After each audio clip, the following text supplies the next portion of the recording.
নাকে তাজা রক্তের গন্ধ ভেসে আসে। আর যারা নির্বাচন চায়, যারা আওয়ামী লীগ পুনর্বাসন চায়, এগুলো কোনো কাজ হবে না। তাদেরকে গুটিয়ে আবার ওই বুবু আবার মতো দেশ থেকে পলাতে হবে। আমার ডাক্তার অলরেডি বলতেছে আমার নাকি বাচ্চা হবে না, অবশ্য আমি বিয়েও করি নাই।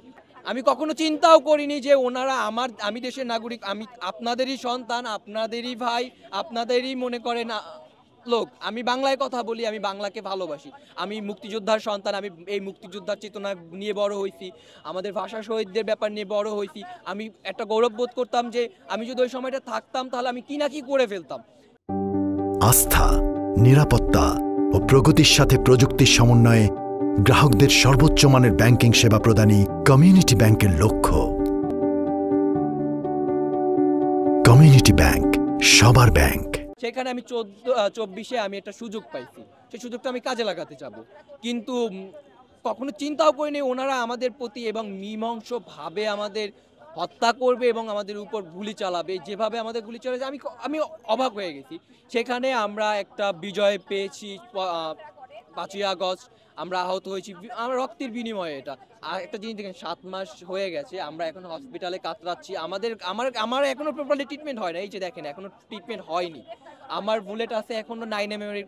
আমার ডাক্তার অলরেডি বলতেছে আমার নাকি বাচ্চা হবে না, অবশ্য আমি বিয়েও করি নাই। লজ্জা লাগে এগুলো ব্যাপারগুলো বলতে, সময় আসবে। আবার চিকিৎসার জন্য বিদেশে যেতে হবে। আমি এখনো ভালোভাবে হাঁটতে পারি না, ডান পাটা প্যারালাইজড হয়ে যায় মাঝে মাঝে।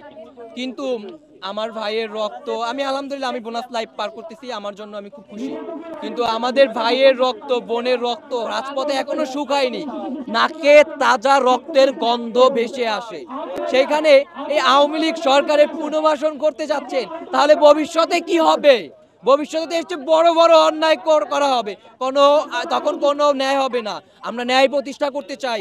আমার সন্তানের জন্য সুস্থ সুন্দর একটা দেশ প্রতিষ্ঠা করতে চাই। আমার জন্য না, আমার সন্তানের জন্য। আমার সুস্থ সন্তানটা যেন বড় হয়ে বলতে পারে যে না, আমি একটা সুস্থ স্বাভাবিক দেশ পাইছি।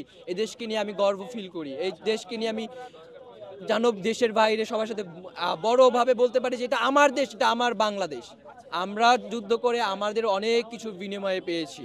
আমার একটা কথা কি, আমার দেশের চেয়ে বেশি কিছু না। আমার বুলেটটা এমন একটা জায়গায় লাগছে, হিপ জয়েন্ট এবং ব্লাডারের মাঝখানে আছে, অনেক কিছু নার্ভ ইনজুরেড হয়েছে, অনেক মানে ক্ষতিগ্রস্ত হয়েছে, যেগুলোর ফলে হলো ডাক্তার অনেক কিছু বলে, কিন্তু এগুলো মাথায় নেই না। বলতে আমরা দেশের বীর, আমরা দেশের জন্য করেছি, কিছু চাওয়ার ছিল না, কিছু পাওয়ার নেই, আলহামদুলিল্লাহ। আর একটা জিনিস কি জানেন, আমাদের বিপ্লবের সময় যারা ছিল তারা কোনো বিনিময় না নিয়েই ঘরে ফিরে গেছেন। এদের সাহস মনে করেন ভয় ভেঙে গেছে, সাহস হয়ে গেছে। এই যেমন আমি বললাম না, 71 দেখিনি, 52 দেখিনি, 47 দেখিনি, এগুলো কিচ্ছু দেখি নেই। কিন্তু আমরা 24 দেখেছি, কিভাবে যুদ্ধ করতে হয়, কিভাবে রেডিওতে কান পেতে রাখতে হয়, সেটা আমরা দেখেছি নেট অফ করে দেওয়ার ফলে। আমরা এগুলো বুঝি এখন, আমাদের ভয় ভেঙে গেছে।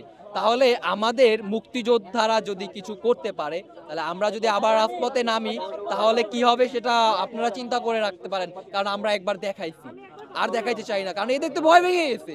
এদের আর কোনোদিন আর কাজ করবে না যে কি হবে রাজপথে, কি গুলি দিয়ে কি হবে। এরকম মিসাইল, তারপরে মনে করেন এই গ্রেনেড, তারপরে বিভিন্ন অজস্র গুলি। আশুলিয়াতে 5ই আগস্ট যা তাণ্ডব ঘটাইছে, এবং মনে করেন 18 দিনে আমরা যা দেখছি, আমাদের আর ভয় নাই, মরণের ভয় আর নাই। আমরা যারা বীররা, যারা ঘরে ফিরে গেছে, এদের রাস্তায় নামতে বলেন না।